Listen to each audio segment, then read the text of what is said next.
Thank you for considering Dr. Izzy Justice as a guest speaker at your event. This video has two parts. Part 1 is the powerful and unique origin story of how Dr. Justice created neurohacks that can be used globally, multiculturally, multi-generationally, and accompanying agnostic neuroscience language and tools. Part 2 shows a sampling of his content and speaking style with a few clips from a CDC talk exploring the timeless pursuit of happiness from an EEG perspective. With degrees in physics, engineering, an MBA and doctorate, author of 9 books, 5-time full Ironman finisher, and coach to executives, coaches and athletes that have won major championships and Olympic medals. Dr. Justice is a substantively powerful speaker sure to thought-provoke any audience.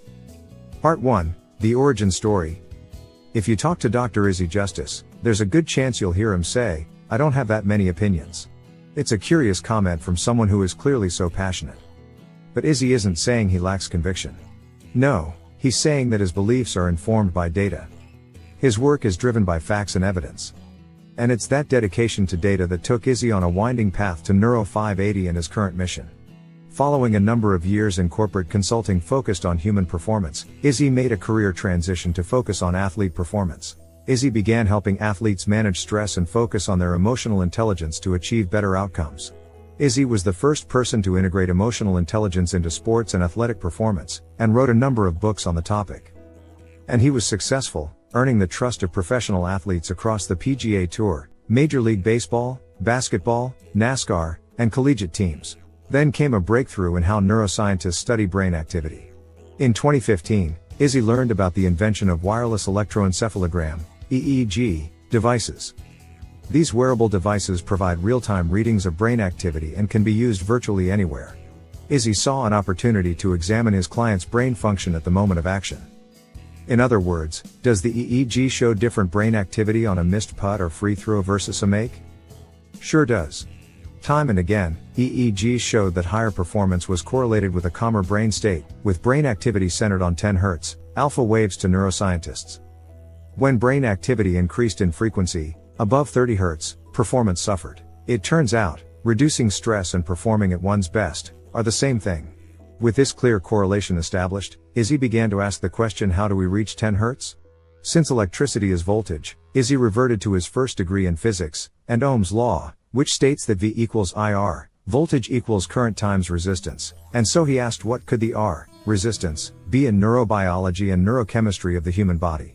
He created neurohacks to act as the R to lower EEG, measured them, and it worked.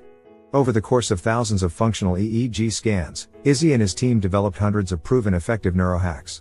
These simple exercises combine performing a brief physical activity, recalling a happy memory and viewing a positive image. They can be done discreetly and completed in less than a minute, making them ideal for high-stress situations where performance is paramount. Eventually, Izzy and his team recognized that athletes aren't the only people facing high-stress, time-sensitive situations, and neurohacks could help more people. He realized that everything needed to perform a neurohack was easily contained within their mobile device. Spark a memory, direct an activity, show a picture, a smartphone can supply it all. And so the Neuro 580 app was developed to give people easy access to fully customized neurohacks that can be used anytime, anyplace.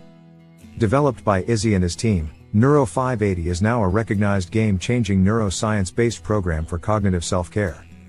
At present, Neuro 580 is being used by some of the world's leading organizations, including the Centers for Disease Control and Prevention, CDC, and has also been integrated to Microsoft Workplace Calendar to give workers a mental break in 60 seconds or less to reduce their stress. It has even been integrated into operating systems in hospitals so healthcare workers can always give their brain a break in 60 seconds or less to reduce their stress and enhance their productivity. This concludes part 1.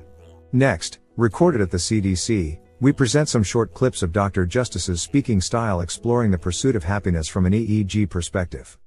Hi, Dr. Izzy Justice here, Chief Neuroscientist at Neuro 580.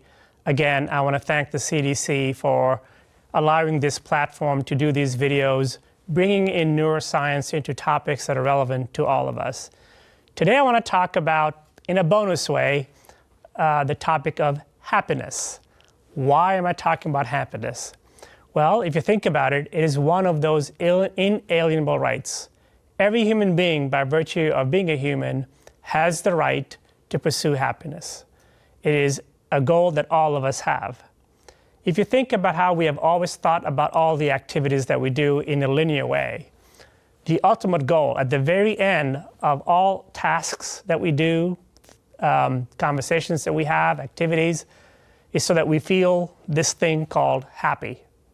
So one way to understand what this thing called happiness is to be able to draw a distinction between things that make us happy versus things that are actually related to our long-term happiness. What if I have dinner with some friends that I haven't seen in many, many years? Is that happy or happiness? So our studies have shown that when people feel happy and experience happiness, there is a distinction between those two. One lasts much, much longer. It's a bigger inventory in our brain. I've been talking about inventory a lot in this video series.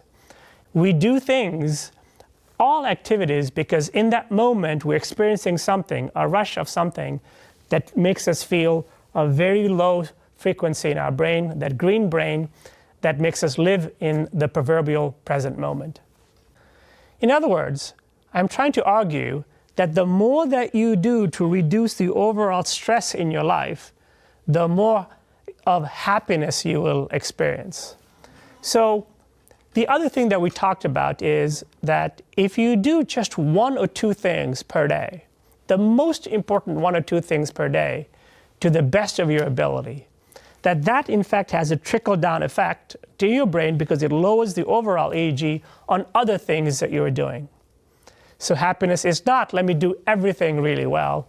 Let me pick the 1 or 2 times during the day, a personal one, a work one, whatever it may be, the game times that I talked about earlier.